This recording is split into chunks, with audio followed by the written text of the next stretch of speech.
श्री स्वामी समर्थ।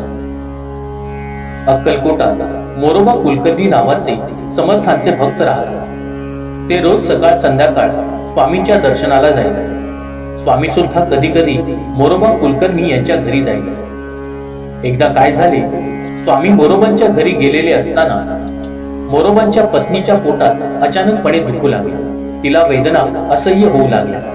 स्वामी घरी आलेले होते म्हणून तिने त्या वेदना मुकाट्याने सहन केल्या। स्वामींची स्वारी परत निघाली तेव्हा पती पत्नीने स्वामींना निरोप दिला। स्वामी वडाच्या झाडाखाली आसन मांडी घालून बसले। रात्र कोंडाटू लागली। स्वामींचे सेवक स्वामींना म्हणत होते की स्वामी, मध्यरात्र उलटायची वेळ झाली, आपण थोडा वेळ झोपा। स्वामींनी सेवेकरांकडे लक्ष दिले नाही आणि ते ध्यानस्थ बसले। त्यांना अंतर्ज्ञानाने कळाले होते की आपल्या भक्ताच्या पत्नीच्या पोटात जबरदस्त दुखते आहे। मध्यरात्रीच्या सुमारास ती स्त्री उठली, हळूच घराचा दरवाजा उघडला, परतजारी गेली। तिथे एक खोल विहीर होती। केवळ वेदना सहन होत नाही म्हणून तिने जीवाचा शेवट करायचा ठरविले होते। ती विहिरीपाशी उभी राहिली, स्वामींचे स्मरण केले। आता उडी टाकणार इतक्यात स्वामी ध्यानातून बाहेर आले आणि सेवेकरांना म्हणाले, अरे विहिरीत कोणी जीव देतो आहे का पहा। सेवेकरी म्हणाले, महाराज, इथे जवळपास विहीर नाही आणि एवढ्या मध्यरात्री कोण जीव द्यायला जाणार आहे। स्वामी म्हणाले, तुम्ही खूप शहाणे आहात, धावत जा आणि मोरोबा कुलकर्णीच्या परतदारीची विहीर आहे, तेथे कोणी स्त्री जीव देते का पहा।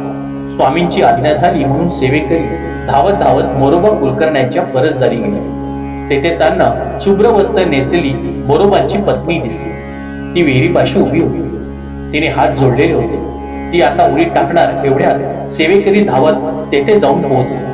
तिचा हात घट्ट पकडून तिला मागे खेचले आणि समर्थ स्वामींसमोर आणून तिला उभे केले। मोरोबांना हे कळले आणि ते सुद्धा धावत धावत तिथे आले।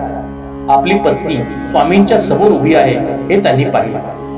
मोरोबांनी स्वामींना साष्टांग नमस्कार घातला, म्हणाले, स्वामी, तुमचे आमच्यावर खूप उपकार आहे, संकटाचे निवारण तुम्ही केले। स्वामी म्हणाले, मोरोबा, सुंठ खायला दिली की पत्नीची पोटदुखी थांबे। त्याप्रमाणे मोरोबांनी पत्नीच्या तोंडात सुंठ टाकली आणि त्या क्षणी तिची पोटदुखी थांबली। तिला एकदम बरे वाटू लागले। स्वामींची कृपा झाली होती। स्वामीजी सांगत ते सत्यात उतरते याची प्रचिती मोरोबांना झाली। श्री स्वामी समर्थ।